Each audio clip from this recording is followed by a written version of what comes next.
जय जिनेन्द्र बंधुओं।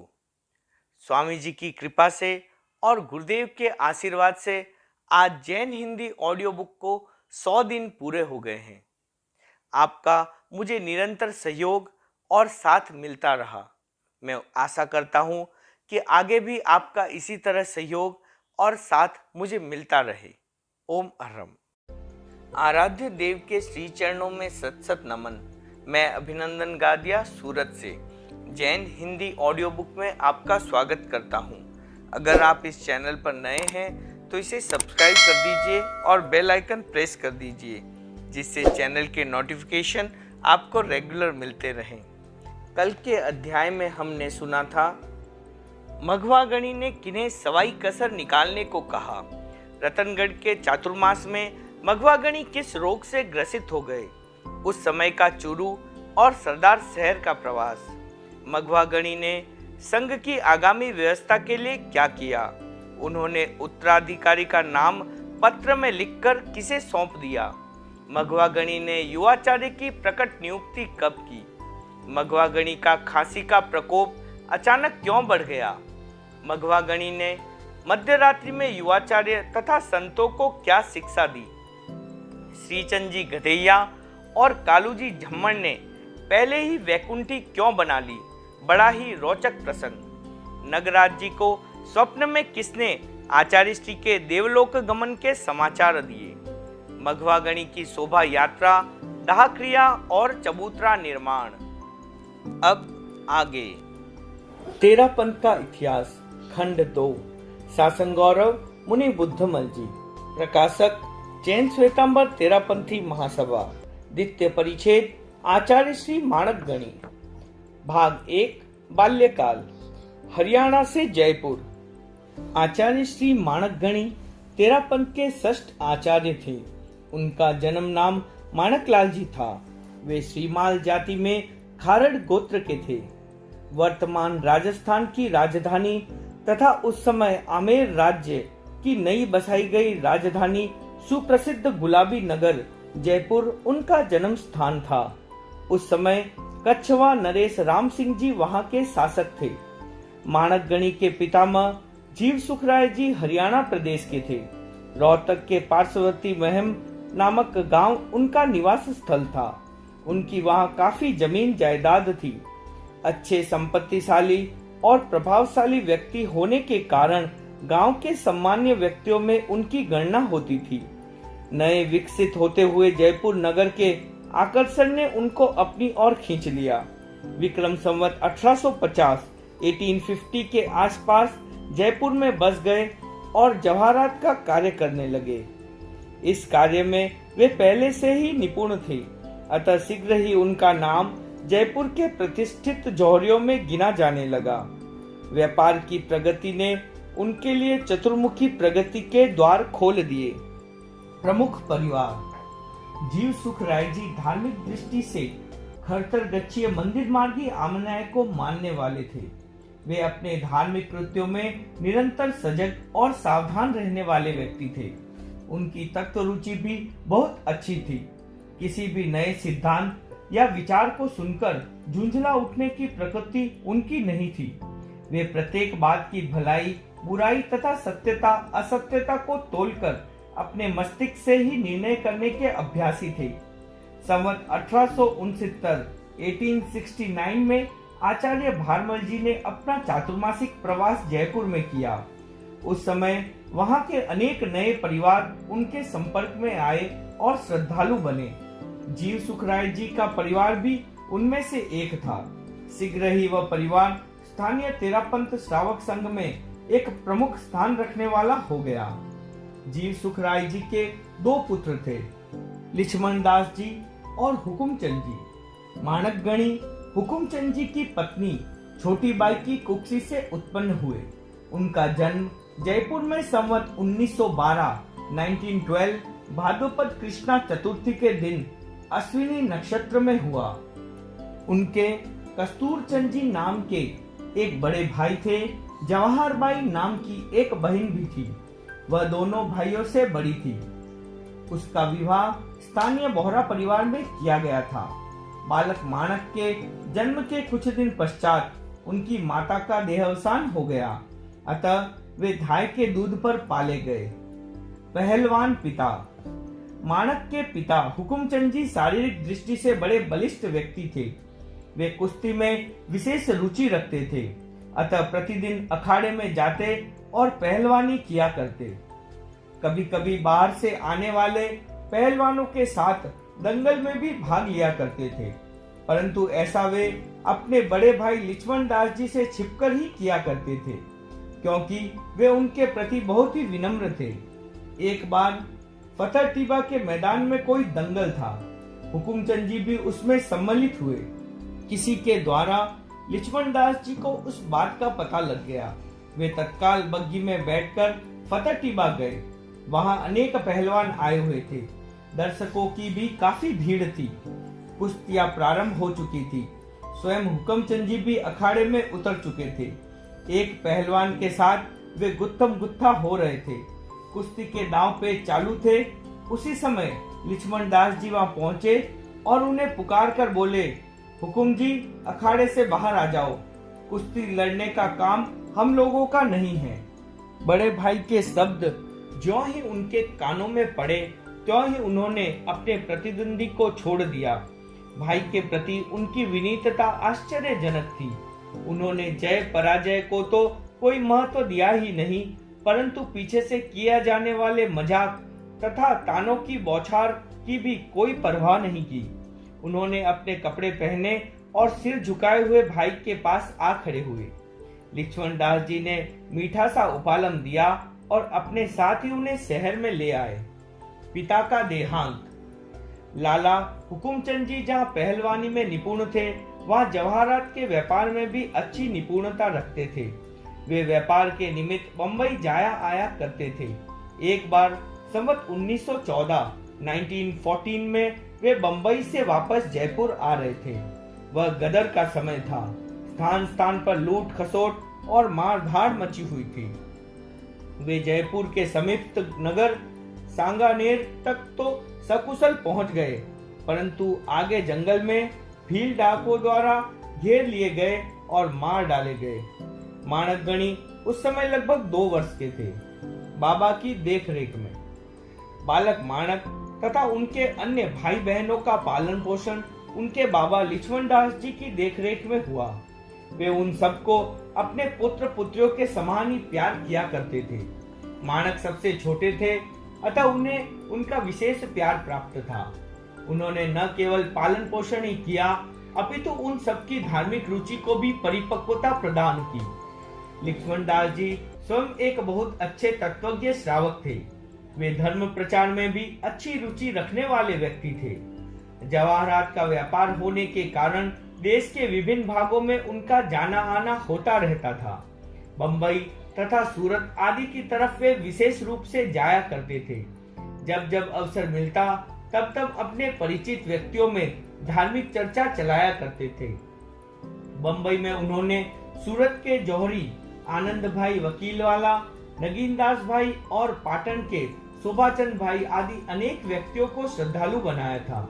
बंबई एवं गुजरात में तेरापंथ के स्थायित्व का आदि बीज बोने में श्रावक लक्ष्मण दास जी का प्रमुख हाथ था।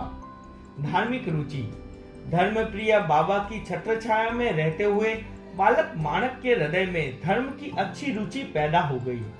संवत 1928 में जब जयाचार्य ने जयपुर में चातुर्मास किया, तब उनकी अवस्था लगभग 16 वर्ष की थी। वे निरंतर आचार्य श्री का प्रवचन सुनते, संतों की उपासना करते। स्वभावतः ही तब उनके धार्मिक संस्कार गहरे होते चले गए। उनकी अभिरुचि तत्वज्ञान की ओर बढ़ी तो उन्होंने शीघ्र ही अनेक थोकड़े कंठस्थ कर लिए। बुद्धि तीव्र थी, अतः न याद करने में कोई कठिनाई हुई और न उनके हाथ को हृदयगम करने में। संसार से विरक्ति। पूर्व जन्म के संस्कार तथा मोह कर्म के संयोगक्षम के कारण क्रमशः माणक की वृत्ति संसार से विरक्त होती चली गई। कुछ दिन तक उन्होंने अपनी उस विरक्ति की भावना को मन ही मन में परिपक्व होने दिया।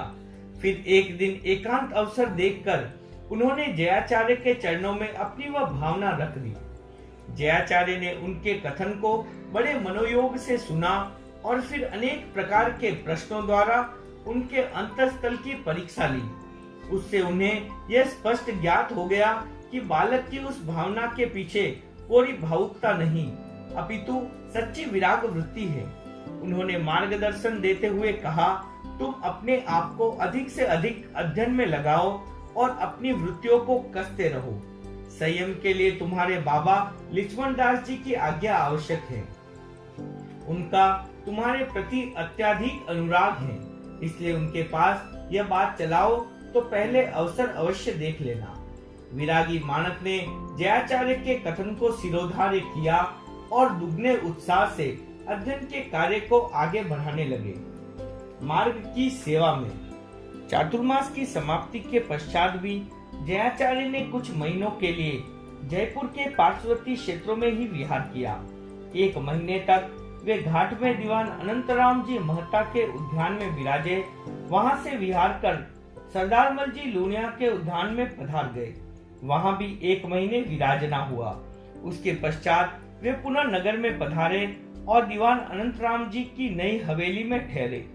साध्वियां उनकी पुरानी हवेली में रही। मर्यादा महोत्सव वहीं मनाया गया। उस समय वहां साधु साध्वियों के 127 ठाणा एकत्रित हो गए।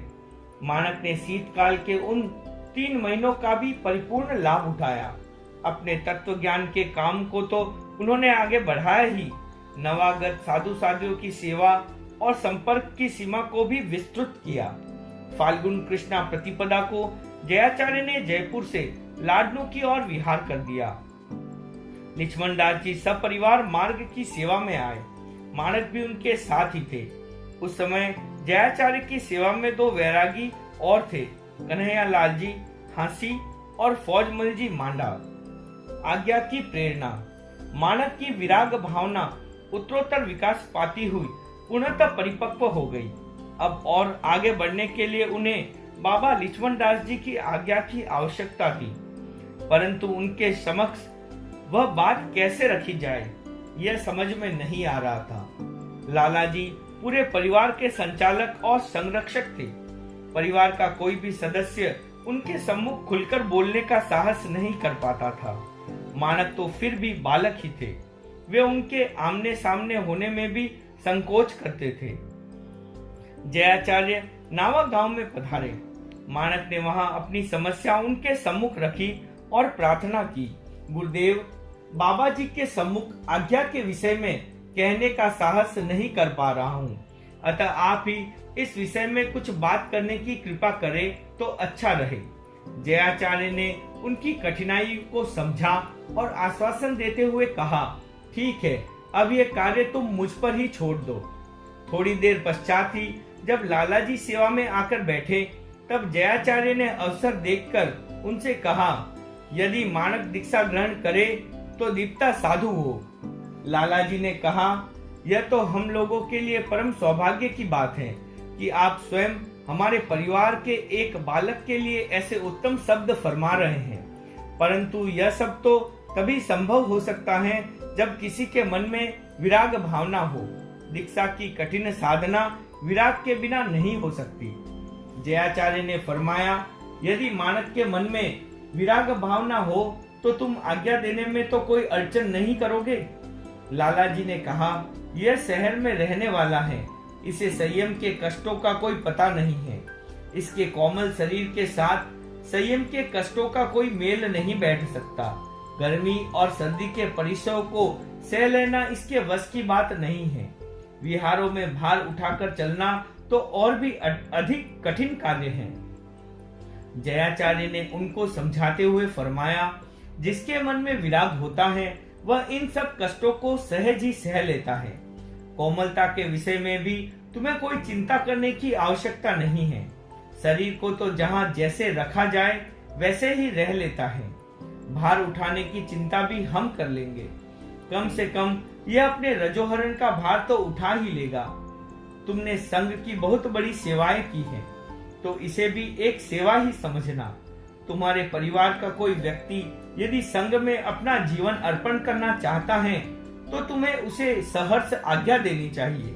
संघ के प्रति मेरे उत्तरदायित्व का भार तो मगजी संभाल लेंगे, परंतु मगजी को भी कोई भार संभालने वाला चाहिएगा। आज्ञा प्राप्ति। जयाचार्य के अनुग्रह भरे शब्दों ने लालाजी को गदगद कर दिया। उन्होंने उसी समय दीक्षा विषयक स्वीकृति देते हुए जयाचार्य से कहा, यदि आपने इसकी भावना की अच्छी तरह से परीक्षा कर ली है तो मुझे आज्ञा देने में कोई आपत्ति नहीं है। आपके ये अमृतोपम शब्द हम सबके लिए और विशेषकर मानक के लिए सौभाग्य के सूचक हैं। लालाजी इतनी सहजता से आज्ञा प्रदान कर देंगे ऐसी संभावना शायद किसी को भी नहीं थी, परंतु जयाचार्य ने हृदयग्राही शब्दों तथा भावी की ओर किए गए संकेत ने असंभावना के विभिन्न घेरों को ध्वस्त कर दिया।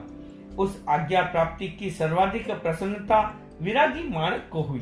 जयाचार्य ने एक ही दिन में उनकी सारी असमंजसताओं के तारों को उखेड़ कर रख दिया। जयपुर जाने का त्याग। आज्ञा प्राप्ति की बाधा हट जाने पर जयाचार्य ने वहां मानक को श्रमण प्रतिक्रमण सीखने का आदेश प्रदान किया।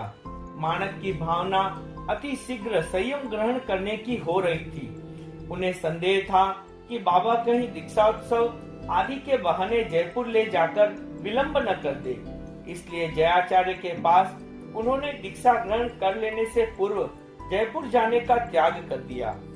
भाई की अनुमति। लाला लक्ष्मण दास जी ने मानक के मन की दीक्षा विषयक शीघ्रता को जाना तो उन्होंने जयाचार्य से निवेदन करते हुए कहा, आप चाहे तो कुचामन में ही इसे दीक्षा दे सकते हैं। मैं इतने स्वल्प समय में भी सारी तैयारी कर लूंगा। जयाचार्य ने फरमाया, इतनी शीघ्रता की कोई आवश्यकता नहीं है।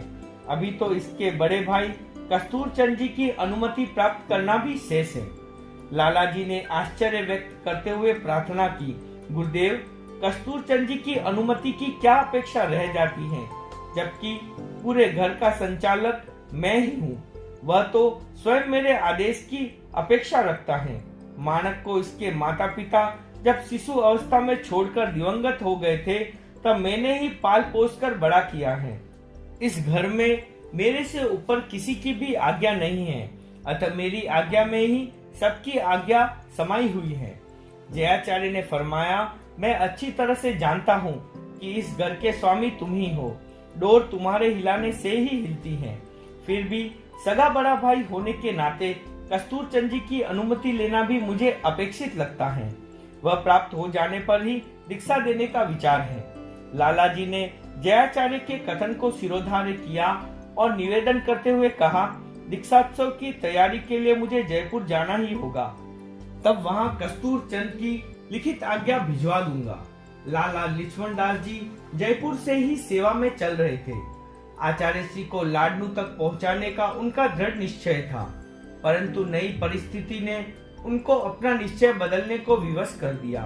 वे नावा से जयपुर चले गए। वहां उन्होंने कस्तूरचंद जी को मानक की दीक्षा भावना एवं जयाचार्य के तत्संबंधी अमृतोपम उद्गार से अवगत किया और फिर अनुमति पत्र लिख देने के लिए कहा। अपने छोटे भाई की दीक्षा की तैयारी सुनकर कस्तूरचंद जी को एक बार के लिए अवश्य ही कुछ असमंजसता का सामना करना पड़ा होगा, परंतु वे भी लालाजी के समान ही एक संग हितैषी एवं श्रद्धाशील श्रावक थे। वे साधुत्व की महत्ता को बहुत अच्छी तरह से समझते थे। छोटे भाई का साधु पद तक पहुंचना भी उनके लिए महान गौरवास्पद था। जयाचार्य तो फिर उसके लिए आचार्य पद तक पहुंच जाने की एक प्रकार से स्पष्ट घोषणा कर रहे थे। उन्होंने तत्काल अनुमति पत्र लिखकर लालाजी को सौंप दिया। लालाजी ने उसे यथाशीघ्र जयाचार्य तक पहुंचाने की उपयुक्त व्यवस्था कर दी। जयाचार्य कुचामन दौलतपुरा होते हुए डिडवाना पधारे। उसी दिन संदेश वाहक भी जयपुर से वहां पहुंच गया। इस प्रकार कस्तूरचंद जी की अनुमति के समाचार यथा समय उन्हें उपलब्ध हो गए। भाग 2 मुनि जीवन। दीक्षा की तैयारी। विरागी मानक जयपुर से ही निरंतर जयाचार्य की सेवा में चल रहे थे। श्रमण प्रतिक्रमण सीखने का आदेश प्राप्त होने के पश्चात उन्होंने अपना पूरा ध्यान उसी में केंद्रित कर दिया। कहना चाहिए कि उस पद यात्रा में उन्होंने मुख्यतः 2 ही कार्य किए। प्रथम, आचार्य श्री का अधिक से अधिक सानिध्य प्राप्त करना तथा द्वितीय, श्रमण प्रतिक्रमण कंठस्थ करना। तीव्र बुद्धि और सलक्ष्य परिश्रम के बल पर उन्होंने कुछ ही दिनों में पूरा प्रतिक्रमण याद कर लिया। दीक्षा की तैयारी में इस कार्य को प्राथमिकता आवश्यकता की पूर्ति कहा जा सकता है। लाला जी का आगमन। लाला लक्ष्मण दास जी दीक्षा उत्सव की तैयारी करने के लिए जब नावा से जयपुर गए तब अवश्य ही उन्होंने जयाचार्य से लाडनू प्रवेश एवं दीक्षा प्रदान करने की संभवित तिथि का संकेत प्राप्त कर लिया था। तद अनुसार उन्होंने जयपुर से दीक्षोत्सव एवं दीक्षार्थी के उपयुक्त सारी सामग्री ली और परिवार के अनेक सदस्यों के साथ वापस गुरु दर्शनार्थ चल दिए। जयाचार्य उस समय डिडवाना से क्रमशः विहार करते हुए लाडनू से 1 मंजिल पूर्व बाकलिया गांव में पधारे थे। वह लाडनू से लगभग 10 किलोमीटर की दूरी पर अवस्थित है। लाला जी ने वहीं पहुंचकर सपरिवार गुरु दर्शन किए। उत्सव की गहमा गहमी। दीक्षा उत्सव मनाने के लिए लाला जी के पास केवल 1 ही दिन रहा था। दूसरे दिन प्रातः तो दीक्षा ही हो जाने वाली थी, इसलिए उन्होंने बाकलिया से विरागी माणक को अपने साथ लिया और उसी दिन लाडनू पहुंच गए। वे एक धनी व्यक्ति थे, समयानुकूल व्यय करने में कभी हिचकते नहीं थे। अपनी पारिवारिक महत्ता के अनुरूप ही उन्होंने दीक्षोत्सव की तैयारी की। लाडनू के साधार्मिक बंधुओं का उसमें भरपूर योगदान रहा। गाजे बाजे के साथ बड़ी धूमधाम से बनोरी निकाली गई। बड़ी संख्या में भाग लेने वाले पुरुष वर्ग और उत्सव के अनुरूप सुमधुर गीत गाती हुई महिलाओं ने वहां के पूरे वातावरण को एक नवीन उल्लास से भर दिया। उस दिन पूरे नगर में दीक्षोत्सव की वह अनुपम गहमा गहमी महसूस की गई। पीर जी के चौक में जयाचार्य बाकलिया से विहार कर लाडनू पधारे। श्रावक श्राविकाओं के झुंड दूर तक सामने गए। लाडनू के ठाकुर बहादुर सिंह जी ने भी सामने जाकर दर्शन किए। आचार्य श्री ज्यों नगर के समीप पहुंचते गए, जन समूह बढ़ता गया। लाडनू के दक्षिणी प्रवेश द्वार राहु दरवाजे से थोड़ा सा बाहर की ओर पीर जी का एक प्राचीन स्थान है। उसके आसपास उस समय काफी बड़ा और खुला स्थान था। वह जयाचार्य के विहार मार्ग में ही पड़ता था, अतः दीक्षा के लिए वही निर्णित किया गया।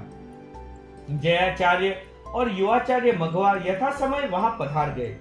दीक्षार्थी माणक की शोभा यात्रा भी लाडनू के विभिन्न मार्गों एवं बाजार से होती हुई बाजे गाजे के साथ निर्णित समय पर वहां पहुंच गई। नगर के सभी तबकों के लोग उसमें सम्मिलित थे। विरागी माणक को पालकी में बिठाकर लाया गया था। धनवानगढ़ का बालक युवावस्था के प्रवेश द्वार पर खड़ा दमकता हुआ 17 वर्षीय सुंदर शरीर, वस्त्राभूषण से अलंकृत देव कुमार जैसा मनोमुग्धकारी व्यक्तित्व, ये सब ऐसे कारण थे कि जिनसे प्रभावित होकर बहुत से लोग आश्चर्यचकित थे। वे समझ नहीं पा रहे थे कि सभी प्रकार की अनुकूल परिस्थितियों में भी किसी युवक के मन में विरक्ति के भाव कैसे उत्पन्न हो जाते हैं। परिवर्तित रूप में चौक में पहुंचने पर दीक्षार्थी माणक पालकी से नीचे उतर गए।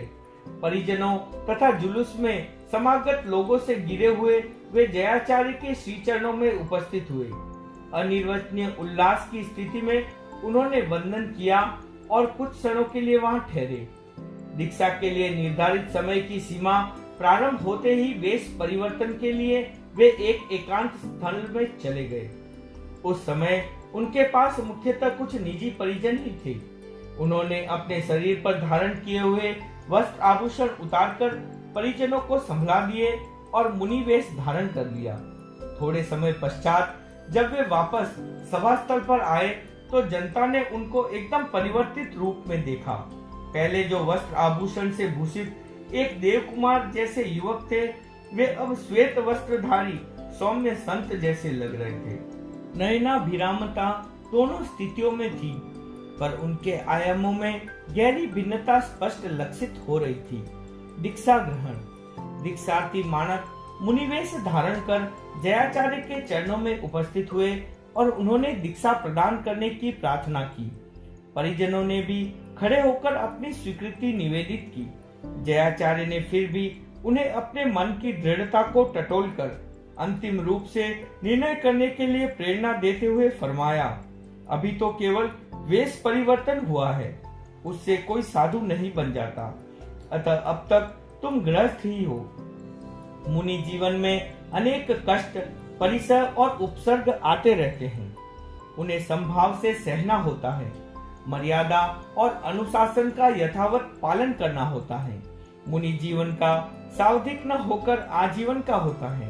अतः तुम स्वयं एक बार पुनः तोलकर देख लो कि पूरी आंतरिक तैयारी है या नहीं। माणक ने अत्यंत दृढ़ता के साथ अपनी पूर्ण तैयारी बतलाते हुए कहा, गुरुवर, संयम को मैं अपने प्राणों से भी अधिक मूल्यवान समझकर चलूंगा। जयाचार्य ने तब सामायिक सूत्र का उच्चारण करते हुए उन्हें आजीवन के लिए संयम व्रत प्रदान किया। वह समय संवत 1928 1928 फाल्गुन शुक्ला एकादशी पुष्य नक्षत्र का था। लाडनू तथा आसपास की जनता बहुत बड़ी संख्या में एकत्रित हुई थी। ठाकुर बहादुर सिंह जी भी आधोपात वहां उपस्थित थे। नवदीक्षित मुनि माणकलाल जी को साथ लेकर जयाचार्य ने लाडनू में प्रवेश किया। अग्रणी। दीक्षा ग्रहण करते ही मुनि माणक ने अपनी पूरी शक्ति सैद्धांतिक ज्ञान अर्जित करने में लगा दी। उनकी बुद्धि बहुत तीक्ष्ण थी। हर बात को वे बड़ी शीघ्रता से ग्रहण कर लेते थे। उन्होंने अपने प्रथम 3 चातुर्मास जयाचार्य की सेवा में किए और उस थोड़े से समय में हर विषय की अच्छी निपुणता प्राप्त कर ली। सुसंस्कृत प्रकृति, नम्र स्वभाव और सहिष्णुता आदि उनमें अनेक ऐसे गुण थे जिन्होंने जयाचार्य का ध्यान अपनी ओर आकृष्ट किया। उन्होंने लगभग 3 वर्ष के पश्चात ही संवत 1931 1931 में उन्हें अग्रणी बना दिया। अध्ययन। अग्रणी अवस्था में उन्होंने अपने सैद्धांतिक ज्ञान को प्रखर बनाया तथा संस्कृत का अभ्यास भी किया। उस समय साधुओं में संस्कृत तज्ञ बहुत कम थे, अतः अध्ययन के लिए किसी पंडित की अपेक्षा रहा करती थी। संवत 1943 1943 में उनका चातुर्मास जयपुर में हुआ। वहां उन्हें पंडित दुर्गादास जी का योग मिला। उनके पास उन्होंने शब्द बोध तथा सिद्धांत चंद्रिका का अध्ययन किया। इस प्रकार उन्होंने जयाचार्य और मघवागाणी द्वारा प्रस्तुत की गई ज्ञान परंपरा को संभालकर आगे बढ़ाया। उनका वह कार्य संघ में संस्कृत विकास की एक कड़ी कहा जा सकता है, पर उस वर्ष के पश्चात फिर किसी पंडित का योग न मिलने से उनके अभ्यास में प्रबलता नहीं आ सकी। कविराज जी का प्रश्न। माणकगणी की दीक्षा के पश्चात लगभग 9.5 वर्ष तक जयाचार्य का शासन काल रहा। उसके पश्चात मघवागणी का शासन प्रारंभ हुआ। माणक मुनि उसमें भी उसी विनीतता और अनुकूलता के साथ रहते रहे।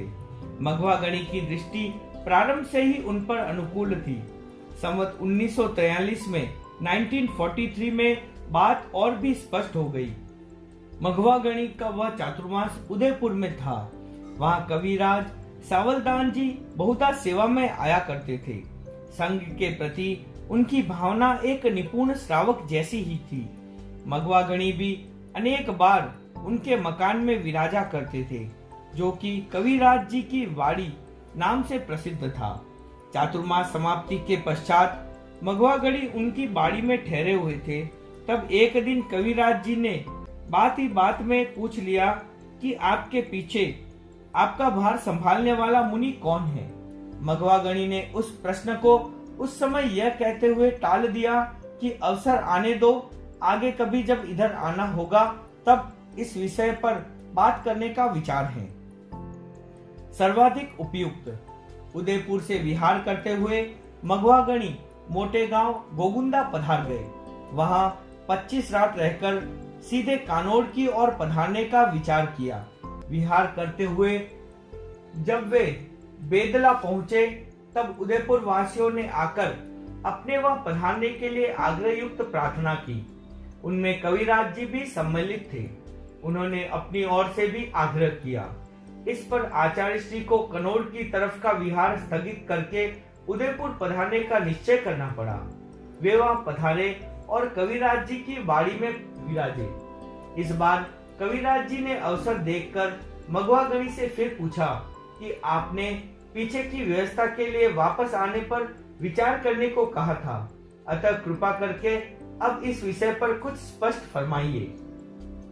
मघवागणी ने तब फरमाया कि आज तक मेरे अवलोकन में इस कार्य के लिए माणकलाल जी सबसे अधिक उपयुक्त लगते हैं। कविराज जी गुरुदेव की उस कृपा और विश्वास पर बड़े प्रसन्न हुए। उन्होंने उस समाचार को प्रसारित करने के लिए स्थानीय श्रावक वर्ग को सुझाव दिया।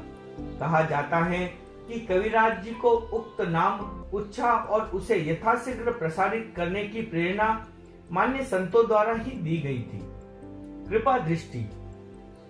मुनि माणकलाल जी के प्रति मघवागणी की कृपा दृष्टि बहुत पहले से ही चली आ रही थी। संभवतः दीक्षा से पूर्व जयाचार्य ने उनके प्रति जो विचार व्यक्त किए थे कि मग जी को भी कोई चाहिएगा, वे शब्द ही मघवागणी की भावना को प्रेरित करते रहते थे। उनकी वह कृपा समय समय पर अनेक कार्यों द्वारा व्यक्त भी होती रहती थी। संवत 1945 1945 का चातुर्मास उदयपुर में संपन्न कर मुनि माणकलाल जी ने सरदार शहर में मघवागणी के दर्शन किए। आचार्य श्री वहां से रतनगढ़ पधारे।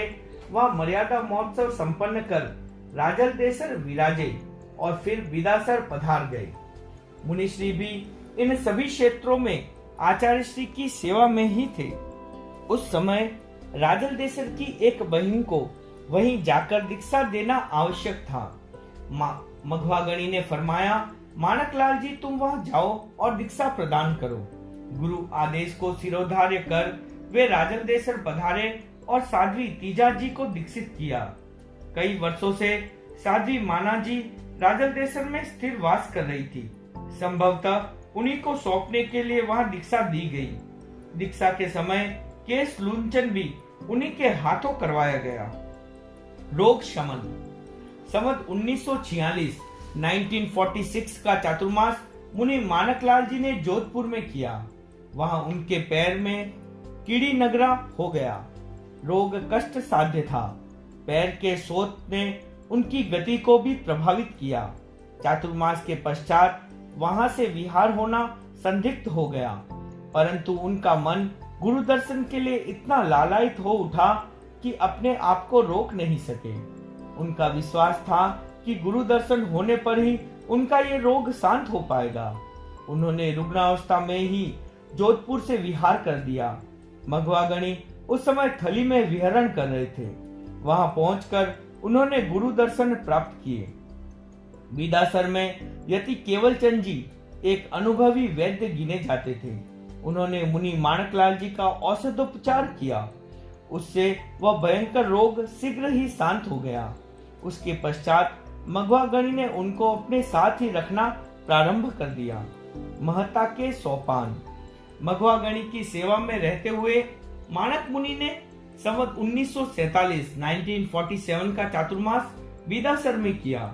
वहां उन्होंने आगम रहस्यों की गहन धारणा करने तथा शासन संबंधी विभिन्न ऐतिहासिक तथ्यों की जानकारी करने में अपनी शक्ति एवं समय का सदुपयोग किया। गुरुकुल वास में उन्हें अपने व्यक्तित्व को निखारने के अनेक अवसर उपलब्ध होते रहे।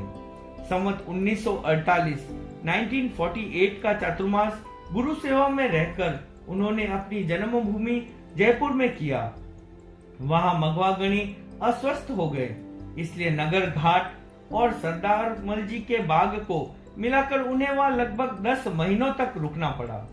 जयपुर के उस चातुर्मास काल में एक दिन आचार्य श्री ने संतों को आदेश दिया कि अब से गत दिवस वार्ता माणकलाल जी को सुनाया करें। यह कार्य मुख्यतः आचार्य का ही होता है। जब किसी अन्य को संभलाया जाता है तब उसकी विशिष्ट प्रकार की उन्नति की संभावना बढ़ जाती है। संवत 1949 1949 का चातुर्मास उन्होंने आचार्य श्री की सेवा में रहकर रतनगढ़ में किया।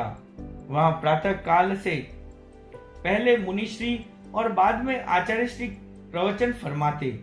मघवा गणी को प्राय प्यास का परिचय अधिक रहा करता था, अतः रात्रिकालीन व्याख्यान का कार्य भी मुनि माणकलाल जी को ही संभाला गया।